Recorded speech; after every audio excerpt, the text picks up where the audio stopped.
This is Brian with Redefined-Life. So there's been some articles coming out about Vice President Harris that this needs to be brought to light.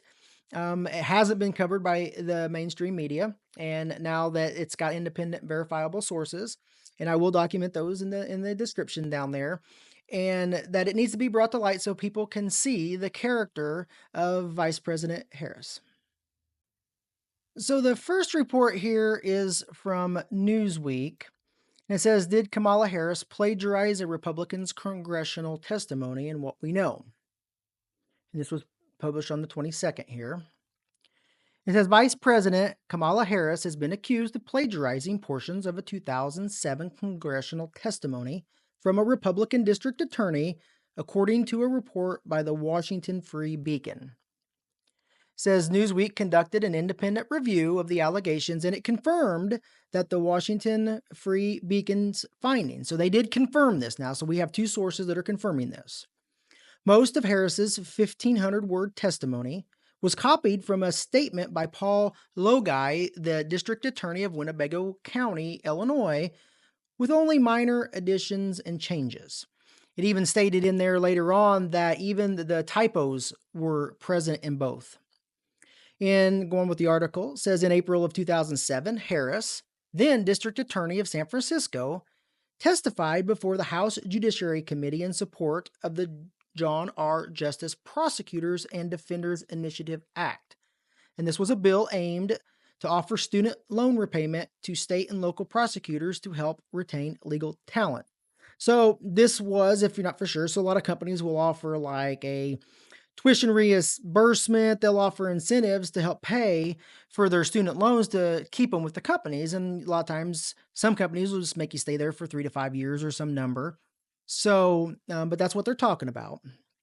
It says in a written statement that she said that many prosecutors, burdened by the law school debt, leaves for better paying jobs in the private sector after a few years. This has left district attorneys' offices short-staffed, forcing inexperienced attorneys to take on complex cases. So while Harris's statement was concise and pragmatic, 80% of it closely matched Logai's testimony, which he delivered to the Senate Judiciary Committee 2 months earlier on the same issue. 2 months earlier.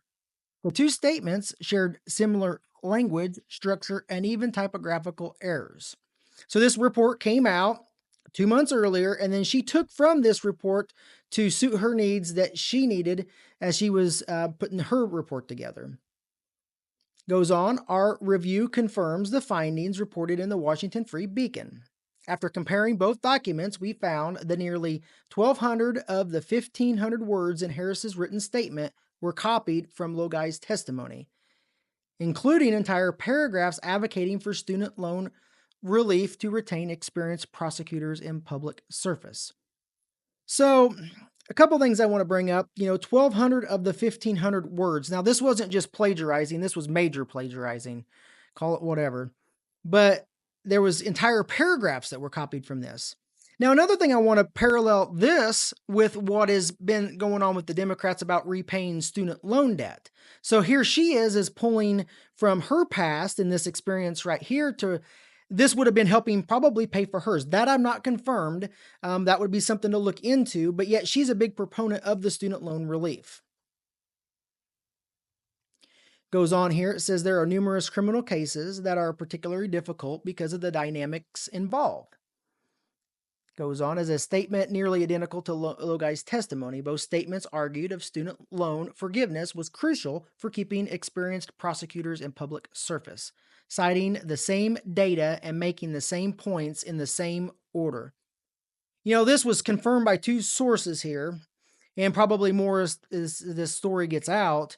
But it wasn't even trying to be hidden that, this particular thing happened. This was a huge act of plagiarism.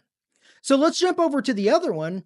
And this, it says, did Kamala Harris, let's see, pull it up, accused of plagiarism again. And this one is accused of plagiarism of fabricating a sex crime and cheating off a former AG's notes. So we'll get into this article here. It goes on to say the new claims of plagiarism emerged Tuesday against Vice President Kamala Harris, with allegations including that she fabricated a story about sex trafficking and cribbed the work of another prosecutors, a judge, and even Wikipedia to draft state reports on crime. Harris, 60, come back up here.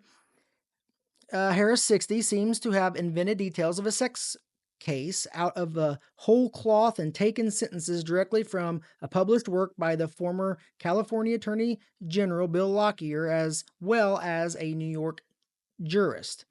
The new allegations were first reported in the Washington Beacon. So here's the Washington Beacon again that has broke these stories. So let's just read this and then we'll reiterate what it says. It says, in a 2012 report on human trafficking, Harris issued while California's Attorney General, she cited a fictional example of a type of call received at the National Human Trafficking Hotline as a bona fide case that had occurred. The nonprofit in charge of the hotline, Polaris Project, had posted the exact same case details in June of that year as a representative of the type of calls it received. So this human trafficking hotline here, this call center, had to get their message out, what they were doing, had created this fictitious person and as a representative of what the type of calls that they received. So Harris took that exact thing and used that as she was reporting on here. It says the different names, pull us back up so we can see, with different names, locations, and other identifying information. The examples were meant for informational purposes only according to an archived webpage reviewed by the Free Beacon. But Harris copied the example verbatim into the state report, keeping the aliases Kelly of the woman who had been trafficked, but shifting the venue from Washington, D.C. to her native San Francisco. So here she kept everything else the same, and she used this verbatim, and she used the name of this fictitious woman, but it went above and beyond that. She moved the location from Washington, D.C. to San Francisco. In 2012, a report also used nearly identical paragraphs to a Wikipedia entry to the California's Victim Compensation Board. Another report put out in 2011 on organized crime the previous year contained passages that were an exact match to portions of Lockyer's report on the same subject 6 years ago. So this is just getting worse. So now she's taken, an incident from this call center. She's got the Wikipedia going on here. She's taken from another report. And the big thing on this is a real what their character is made of. It's not just that you want to achieve something, it's that you will achieve things no matter what the cost. Now, this is a presidential candidate, and I'm not going to try to not stay political, but if you're going to be looking at one level of a political candidate, you ought to look at what they are willing to do and the ethics that stand behind what they do.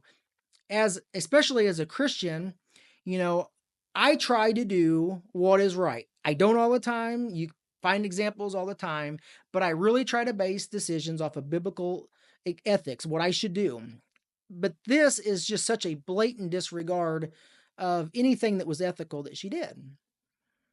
Goes on, in 2014, Harris apparently stole from the New York Court of Claims and Albany County Superior Court Judge Roger McDonough in a report on transnational gangs.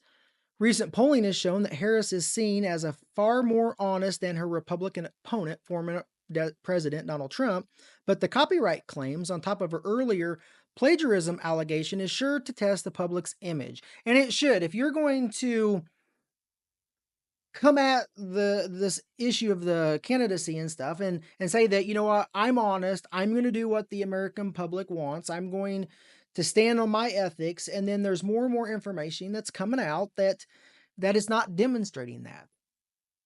It's just like the McDonald's, Trump worked at McDonald's and it was a political get together. I mean, they did that for those purposes. And, he made the comment that he'd worked longer at McDonald's than Harris has. And the Harris campaign is just all over this they're on the defense about it because they cannot produce any records of her working there. They cannot produce anything from McDonald's that she has worked there. Now, if this is such a big deal, why don't they produce the records and just show it to the other side, the right here, the Republicans, and say, look, she did work there. Now you're making all these allegations that aren't correct. So if somebody would make an allegation against you that was false and you can provide the proof that those allegations are false, it ends that discussion right then and there. This goes on here. It says in April of 2007, years before the Purloin reports, Harris appeared before the House Judiciary Committee to lobby for passage of that John Justice Prosecutors and Defenders Initiative Act. Now, this is the same thing we talked about in the other article. It was a bill that would have had helped the local and state prosecutors and public defenders repay their law school and undergraduate loans while performing in public service here.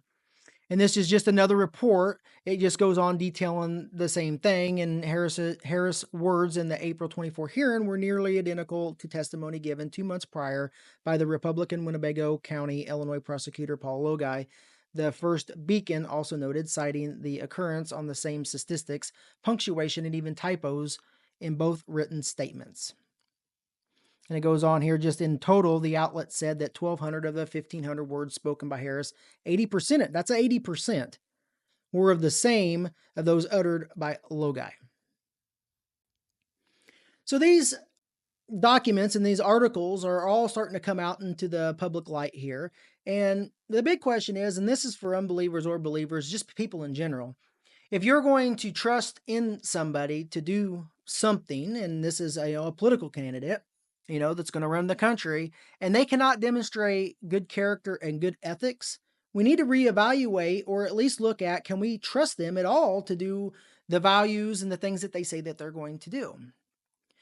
So with this election coming up, I hope that people will read these articles and get it out to their friends, because I'm just afraid that people are so brainwashed by the media that they're going to vote for whoever they want just by their feelings. They've heard this by one side or the other side, and they've not verified anything. We've heard statements that they've used against Donald Trump that was clearly debunked from the left.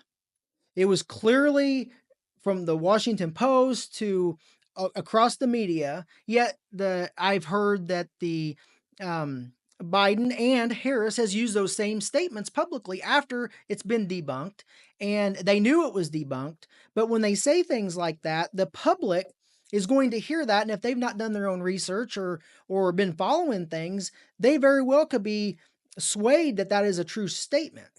So I'm trying to get this information out there for people so that they can follow up themselves and look at this and start making some educated decisions on who they're going to vote for. The votes are coming quick, and people, if we don't get our values in line and if we don't start getting educated, we could vote for the wrong person for whatever reason, left or right, and then we're going to look back and say, oh my gosh, why didn't I know that then?